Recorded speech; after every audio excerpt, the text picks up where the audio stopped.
조합제TV 시청자 여러분 안녕하십니까. 2021년 11월 26일 오전 10시입니다. 요사이 하나 미스테리가 일본에서 코로나 확진자 수가 엄청 줄었다는 사실입니다. 지난 23일 이 확진자 수를 대비하면 이렇습니다. 한국은 4,115명, 일본은 113명밖에 되지 않습니다. 그러니까 이게 어떻게 된 겁니까? 한 40분의 1밖에 안 됩니다. 한때는 일본에서 하루에 한 2만 명씩 확진자 수가 검증되었었는데 그 원인에 대해서 지금 조선일보에서 최은경 특파원이 분석을 했는데 아주 참고할 만한 내용이 많습니다. 우선 두 나라의 백신 접종 완료율은 비슷해요. 지난 25일 현재 한국이 79%, 일본이 77%입니다. 그런데 확진자 수는 한국이 36배다 이겁니다. 그런데 최근 일주일간 인구 100만 명당 평균 확진자 수는 한국은 64명인데 일본은 0.87명. 이거 무려 73배나 한국이 많이 나오는 겁니다. 여기서 최근 한국의 인구 이동량이 많아졌다. 일본에 비해서 하는 이야기를 지금 내어놓고 있습니다.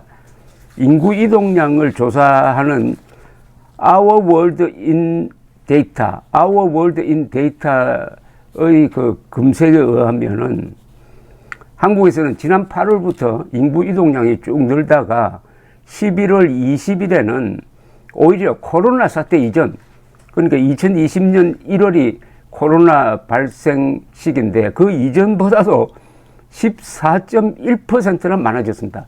이건 지금 실감할 수 있습니다. 위드 코로나 정책을 펴니까 요사이 택시 잡기도 힘들고 식당 예약하기도 힘듭니다. 그 정도로 많은 모임, 많은 이동량이 생겼는데 그게 코로나 이전보다도 14.1%나 늘었다는 겁니다. 그런데 2020년 1월에 비교하면 49.4%가 늘었어요. 폭증입니다, 지금. 반면에 일본은 12월 이후 이동량이 코로나 이전보다 낮은 수준을 계속 유지를 하고 있답니다. 지난 20일 경우에 식당, 카페, 쇼핑센터 등의 이동량은 코로나 사태 이전보다 4%가 적고 야외 이동량만 한 7.1% 늘어난 정도랍니다. 야외 이동량은 사실은 코로나 감염에 큰 영향을 주지 않습니다. 이 이동량의 차이가 원인이 아니냐, 원인이 하나가 아니겠느냐 하는 이야기고, 그 다음에 이 확진자 집계에 잡히지 않는 사람들이 있습니다. 우리나라도 마찬가지죠.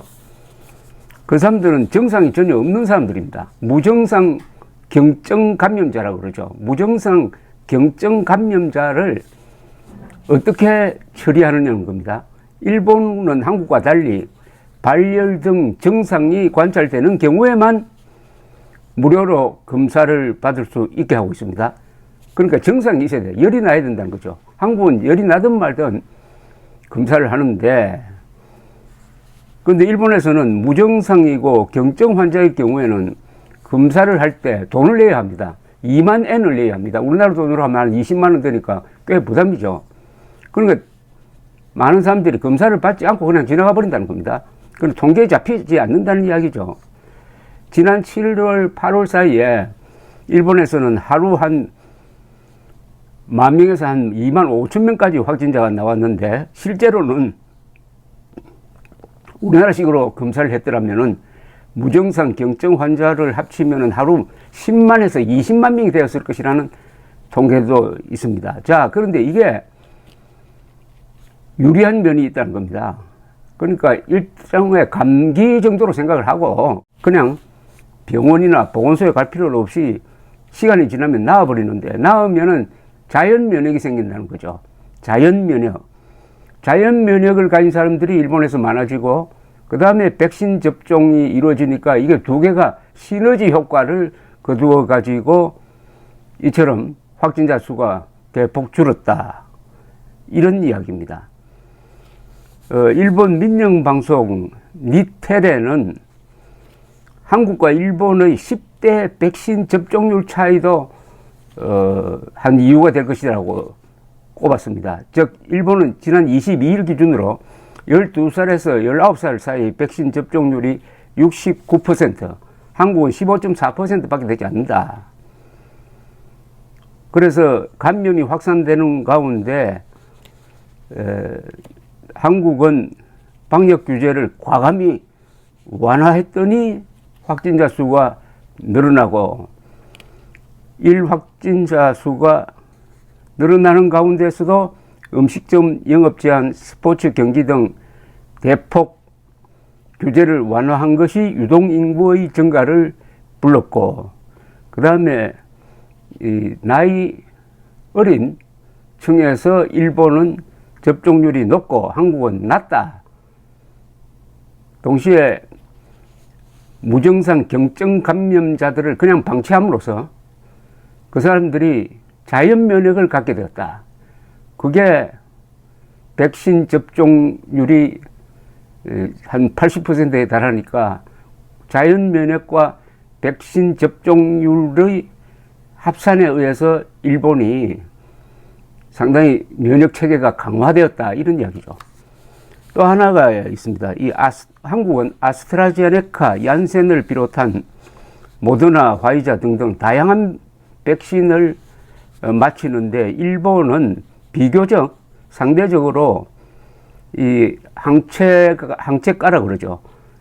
이 효과가 오래 지속되는 화이자, 모더나만 접종했기 때문이다. 다만 여기에 대해서는 김우주 고대 구로병원 교수는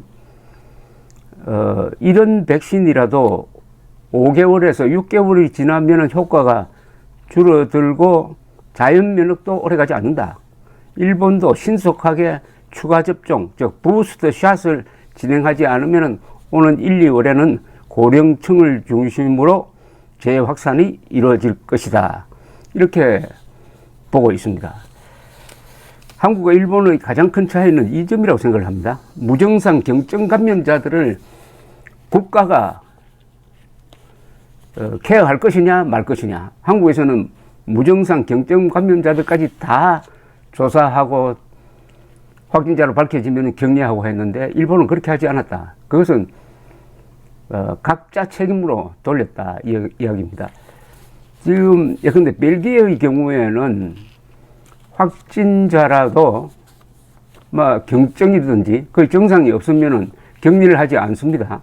아마 유럽 다른 나라도 마찬가지일 겁니다. 집에서 자가 격리를 하도록 합니다. 우선 그런 사람들 다 받았다고는 병상이 부족해서 안 되니까. 그리고 집에 있으면은 한 일주일 지나서 다시 검사해서 음성으로 밝혀지면 그냥 사회에 복귀하는 식인데, 우리나라도 이 부분은 상당히 참고할 필요가 있지 않느냐 하는 생각이 들었습니다. 감사합니다.